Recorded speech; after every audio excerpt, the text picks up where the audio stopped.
Hi everyone, and welcome to the first of this 4-part series about the First World War.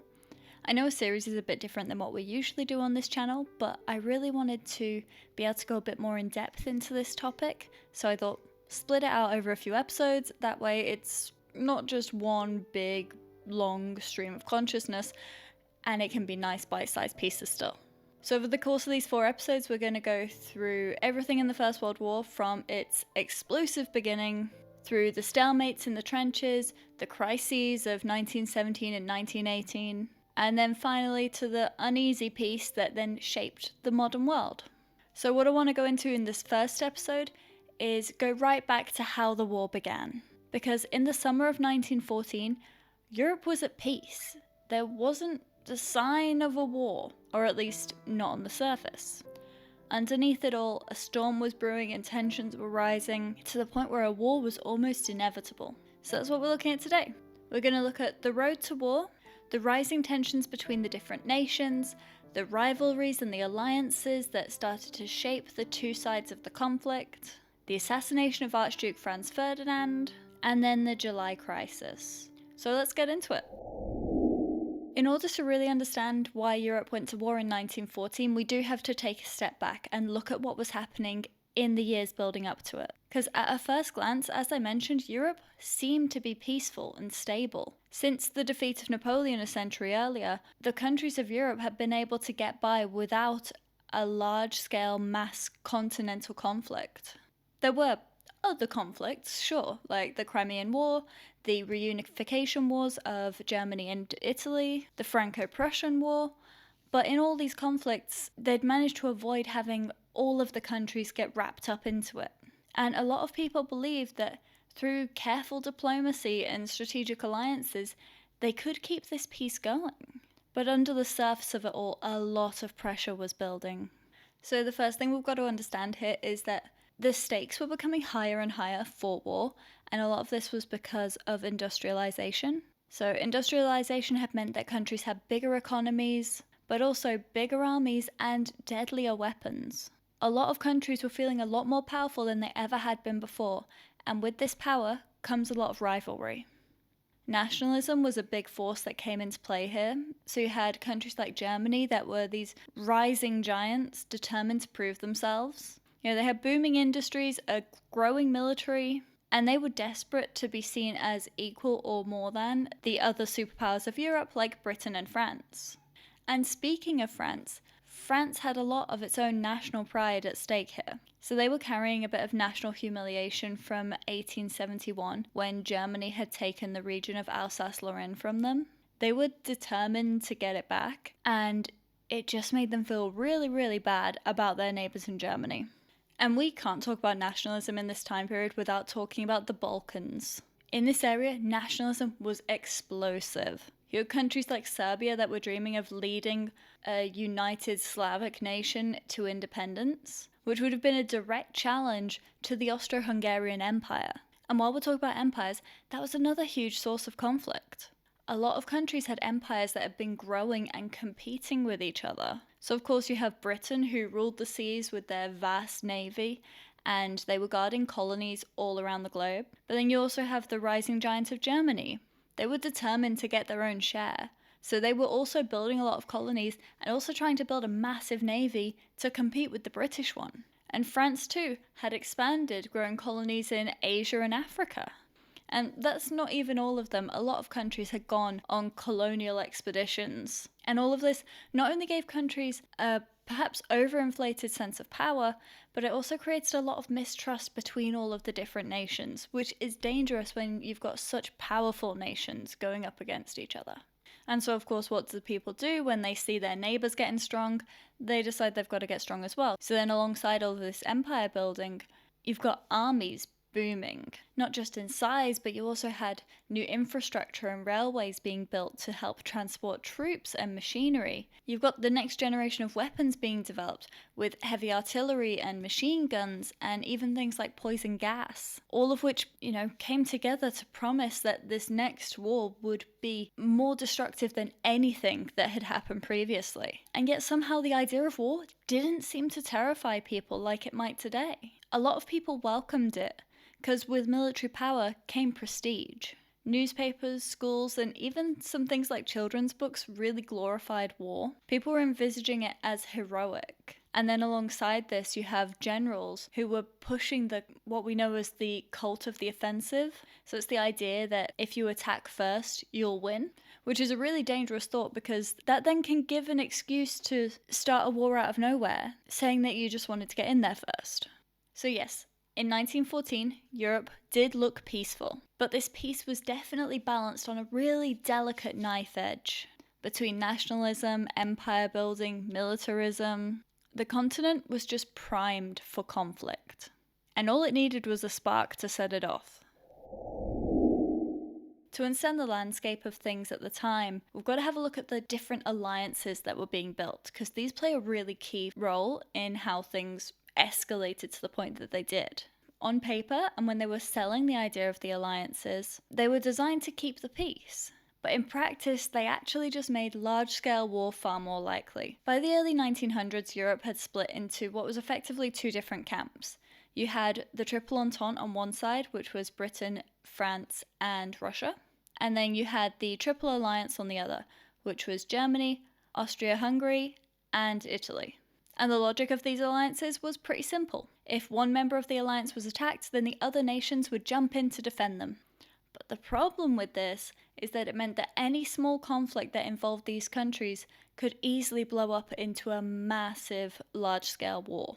For example, we know that Austria felt threatened by Serbia, so if they made a move against Serbia, Russia had promised that they would step in to defend Serbia.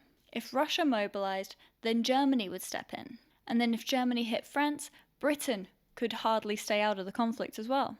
So suddenly you've got all of these nations just piled up like dominoes, waiting for that thing that was going to knock them all down. And a lot of politicians seem to genuinely think, or at least they were outwardly projecting, the idea that these alliances kept everyone safe because surely no one would want to attack Europe and end up with so many superpowers on them. But it's just not the reality. And it wasn't just the alliances.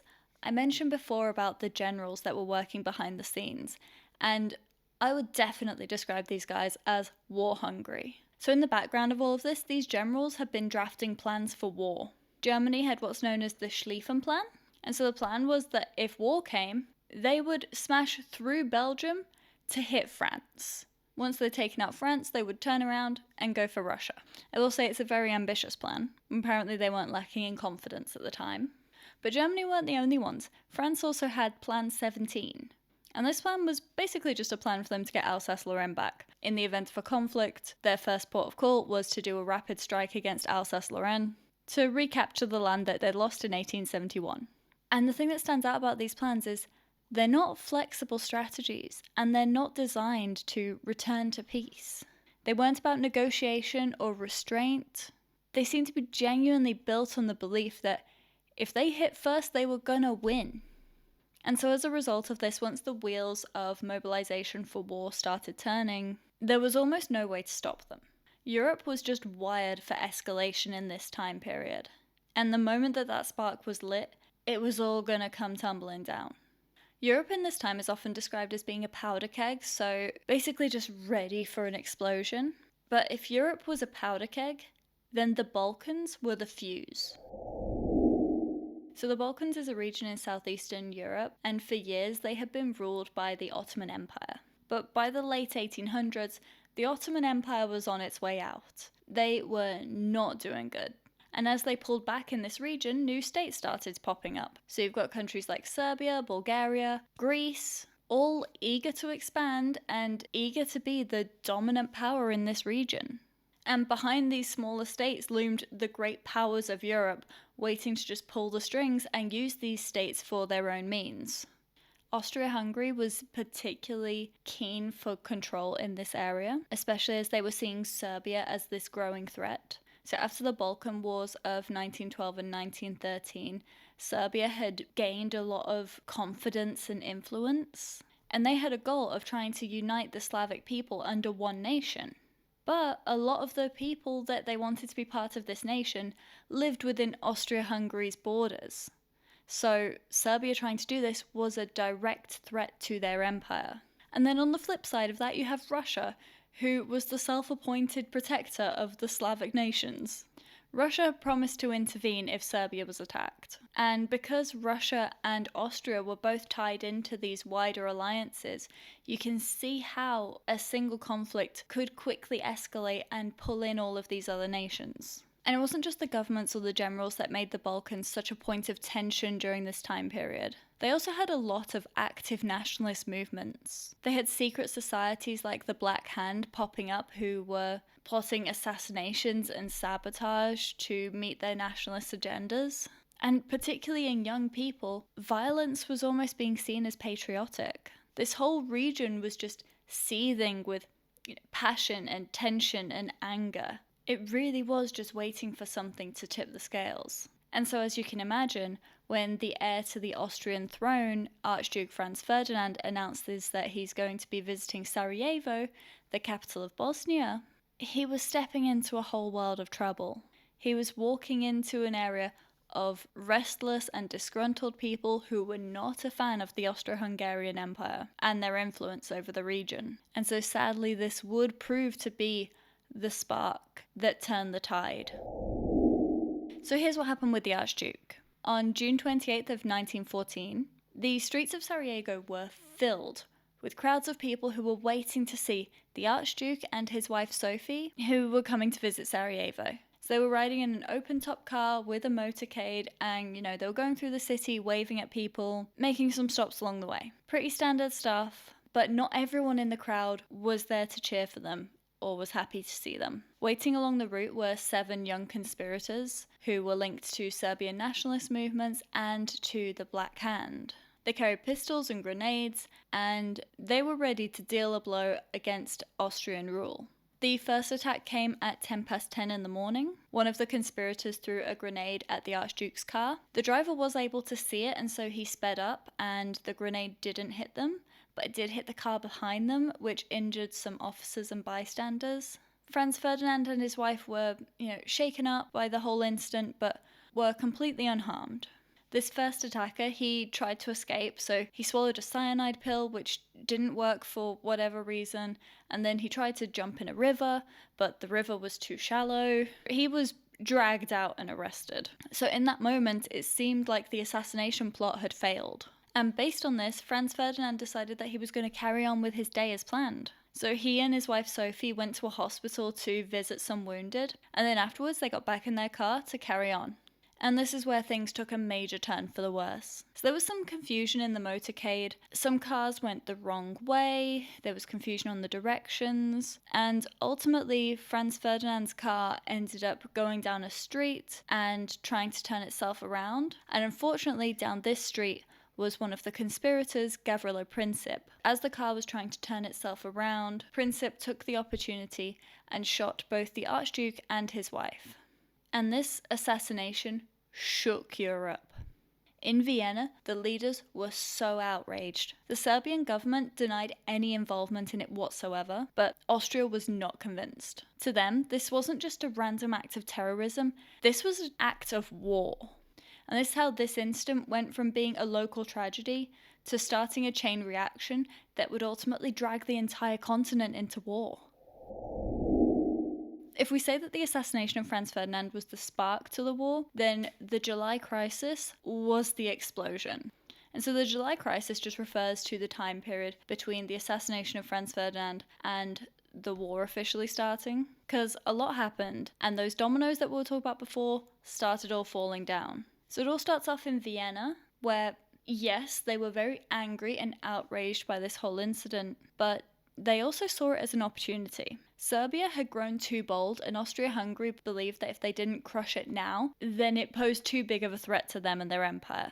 So they wanted to take this opportunity to crush Serbia, but they were afraid to do it if they didn't have backup. So they ended up turning to their most powerful ally, which was Germany. And the German Kaiser and the government were more than happy to offer Austria their support.